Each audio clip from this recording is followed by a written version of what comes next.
So what's up sa mga kahombre ko dyan? Makagago, what's up na naman nga pala to. At syempre mga kahombre ko, alam nyo na. Today is the day kung saan finally magsisimula na ang weekly dose of issue ko. Dito, sa bagong ng ating mga kaibigan sa Toro Family na pinamagatang process. Ito ay Season 2, Episode number 22, reaction video ko sa mga kalokohan ng aking mga mahal na mga kaibigan. Ating tunghayan kung sino ang pinaka sa buong reality. Let's make it, man! So dito, mga kahombre ko, mapapansin nating lahat na nag-meeting sila at itong Wamos at Tonet ay natsempohan nila na nandito na naman sila. Etong si Tony, pinagsasabihan itong dalawang magjowa, si Paye, at ito si... Anong pangalan nitong na to? Nakalimutan ko na to. Ito si Kiana. So ngayon, nagiging toxic na po kasi ang relationship nila. Lagi silang mga gusto nila lagi silang magkadikit, nagkakalimutan na regarding sa rules ng Toro Family. Walang magjowang magkasama sa bahay ng 18. Correct. Actually, may point dito si Mama Marie na walang magjowa ang magkasama sa edad na 18. Kaso, iba itong mandalawan to kasi they are pushing through the limits. Ika nga. Kumbaga, nangangailangan ng si Paye. So, pinipili talaga sa lahat ng pagkakataon ni Kiana na magsilbing ang kanyang dalawang daliri. Wala po silang choice kundi gawin, magdukit every single time. So yun, mga kahombre ko, makikita natin dito na medyo malungkot sila kasi pinagsasabihan sila regarding sa rules. And syempre, bilang magulang nga, si Tony at si Marina, mga to, you know, nagsasalita sila for them. Which is right. Isang beses pa na i-break mo yung rule ko na hindi ka nagbigay galang ng beso. Yun. Isang beses. So in short, mga kahombre ko, kaya nagkakagulo ng ganito kasi parang hindi nabati ni Paye or hindi na beso ni Paye, yung Toro way, di ba? Toro Family way. Si Mama Marie. So, in this case, syempre, pambabastos yun. Pangit yun. Even for me, ako, pagka meron akong family or what, talagang binabati ko sila. So, hindi ko kaya na hindi batiin ng tao. Hindi talaga ako pang ganun. So, yan yung masakit kay Mama Marie. Tapos, ina-explain nila pa yan na magkaaway pala sila. Kaya, nagkaroon ng ganung emotional na kaso, syempre, kahit anong mangyari, hindi po pwede na ating lakdawan ang magagandang rules sa pamamahay ng Toro Family. Etong Mikay na ako sa na to kasi meron siyang obsession na dekalibre kay Tony, which is sobrang na-creepy nitong na to. Pag sinasabi niya yung tonyang ko, pati yung ball sa ito ko, talagang nagka-crumble kasi what's happening? Kasi alam niyo yun, tong babae na to. So, kung sa mga movie, ito yung tipo ng babae na hinahabol ka kung saan-saan. God, nakakatakot po itong na to. Actually, mukha siya manan kung titingnan nyo mabuti. Mikay the manan. So, ewan ko. Look, man, mukha siya manan actually. Tama ba? Hindi. Ang mali ni Paye, typical na tahimik. Masama tumingin, nakasmirk pa pag walang camera. Kasi po, si Paye kasi, mga kahombre ko, wala talaga siyang magulang. So, halatang-halata naman. So, even yung mga small little details, talaga lalabas at lalabas sa kanya because wala siyang aral, wala siyang mga leksyon na napulot sa kanya mga mahal na magulang. So, ngayon, makikita natin through Marie na sobrang grabe pala yung ginagawa ni Paye behind the scenes. So, yung mga pagtingin-tingin ni Paye sa kanila. Alam niyo yun, syempre, maintindihan mo din naman sa isang banda, no? Maintindihan mo din talaga sila sa isang banda. But you know, for me, please, petition to evict Paye and petition to evict Mikay. Kumuha na lang siguro kayo ng ibang influencers na hindi ganyan ka-toxic. Kasi actually, ang ganda-ganda sana ng reality kaso gumugulo dahil sa mga na to. Hindi namin pwedeng sundin yung ibang tao. Nang 18 naman yan, pinayagan nyo. Hindi, dapat ganyan. Tama yan! All hail the Queen! Tama lagi si Queen Oni. Wag nyong susubukan kasi ako ang masusubukan nyo. Kapag merong mga tao na mag-against kay Tony for sure, for real, man, ako talagang unang makakalaban. Kinablot ni Jowa yung buhok ni Paye. Yun. Kasi wala talagang paki si Paye. Oh my God. Siya. Sobrang bastos niya. So, naging sobrang bastos si Paye to the point na si Tony si Paye and at the same time, siya ng tumbler ni Tony. So, again, na naman si Paye. So, victim na naman po si Paye. Palakpakan ng yan. Paye is the key to success. Paye is the key to So, na naman siya and finally, hindi ko na alam kung kailan matututo si Paye. Pero for me, alam nyo, tulad nito, sa to si Vince, ewan ko. They are all the same. Yun yung ano ko eh. So, naiyak si Paye dito. Sa ate mo. So dito, parang nagpipilit din tong Paye na umalis. Alam nyo, mga kahombre ko, for me, sa totoo lang, dapat hinayaan mo na lang to, Marie. Wala naman tong nagagawang maganda sa Toro Fam eh. So for me, dapat talaga hinayaan nyo na itong makaalis sa Toro Fam. Hindi rin kita maintindihan, Marie. Alam mo, Marie, nagkamali ka na kay Odi. Bakit para magkakamali ka pa rin kay Paye? Ngayon na wala ka namang ginawa for Tony. So ngayon, wala. Nandiyan pa rin si Paye, man. Paulit-ulit lang ang storya, man. Para makikinig ka.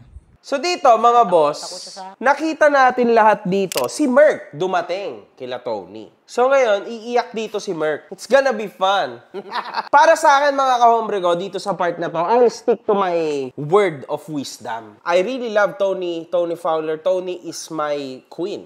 But mga kahombre ko, dito sa part na to, I really hated the part kung saan humingi ng pasensya si Merk kay Wamos. Kasi wala naman talaga nagawa si Merk na mali. Para sa akin sa opinion ko. Una sa lahat, may decision din naman ng mga tao. Tulad niyan. May point din naman si Tony na gumitna lang siya. Pero may decision din naman si Emma na gawin yung gusto niyang gawin. Diba? So, hindi ko na alam kung anong klase yung pag-iinarte ni Tonet. And at the same time, yung pagiging ni Wamos dito sa banda dito. Alam niyo na tipong parang kaya niya lahat ng tao. Yun yung sa akin yung trash talk niya na akala mo kaya niya lahat ng tao. So, that's not true. Mas maganda kung mananahimik ka na lang kasi legit, yun yung mga taong may tira. Kaysa yung mga taong kung ano pinagsasabi, wala naman tira.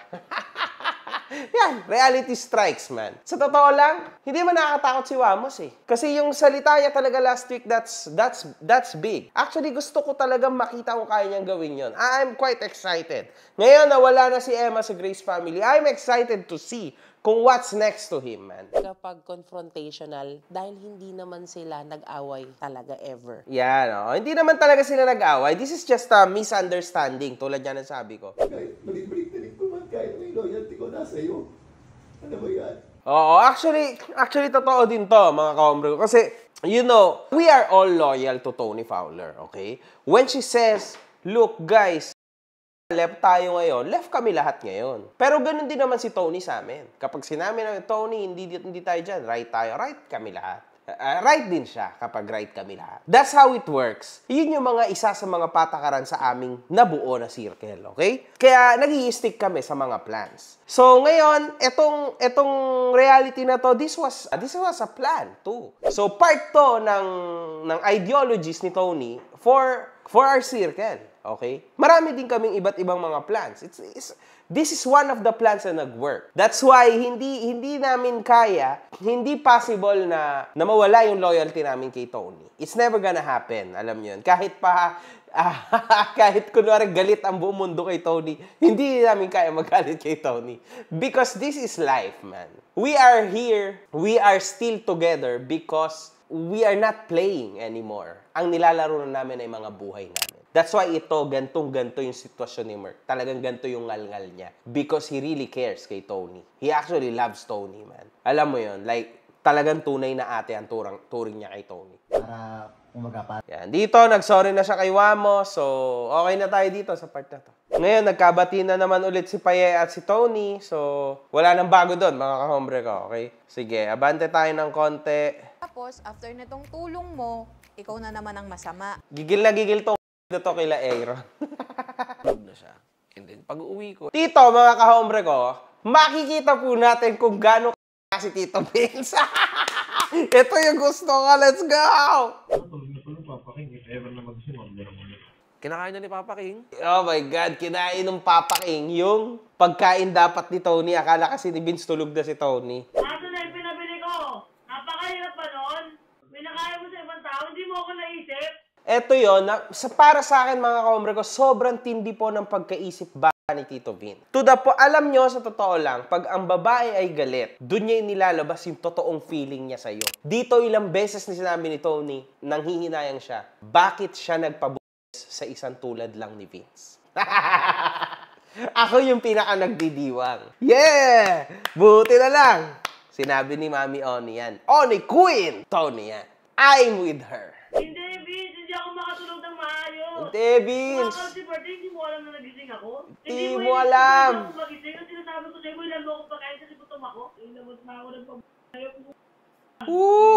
Ba't ako nagpa sa'yo? Oh my God, man. These things hurt. Kahit ito naman, hindi ko magawa. Woo. Uwi mo ako lang yung unahin mo. Diba? Ito kasi yan, mga kahombre ko. Pinagbigyan na po ni Mami Oni itong Vince. Pinagbigyan na. Pero still, kulang pa rin. Still, ganito pa rin ang ibabalik niya sa Queen. Siyempre, mga kahombre ko, naiintindihan niyo yan, lalo na sa mga may anak na, may mga asawa, nagbuntes. Alam niyo yung feeling na ganito. Ganito yung pakiramdam ng mga tao na talagang tinatalikuran.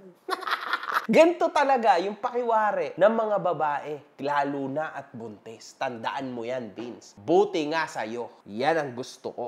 Puro problema lang po ang binibigay ni Vince kay Queen. Legit. Grabe, simpleng pagkain, di mo masikaso, Vince. Come on, man. Anong ginagawa mo? Si Queen Oni po, actually, kasi meron siyang pinagdadaanan niya. Hindi ganun kadali ang pagbubuntis ni Queen. So, yan, nakita natin ang daming pimples ni Queen, although she's still pretty. She's still very beautiful para sa, syempre, nagdadalang tao siya eh. But you know, Tito Vince, ito, legit, kailangan ilabas mo yung pagka-matured mo dito. Seryoso lang ako Kailangan ilabas mo yung pagka-matured mo, wag yung pagkaisip moment. Kasi nagsisimula pa lang ang lahat. Paglabas ng bata, mas lalong magulong magiging buhay mo. Kung hindi mo mahanap yung lalaki na hinahanap ni Tony sa isa ama ng anak niya, matatapos talaga relasyon nyo. Alam mo yon, simpleng pagkain di mo maasikaso. Simpleng ganito, man, sobrang simple niyan. Next time, baka makalimutan mong bumili ng gatas, makalimutan mong bumili ng diaper, man. Vitamins. No, you can't do that. Responsibility comes first. One love. Good vibes.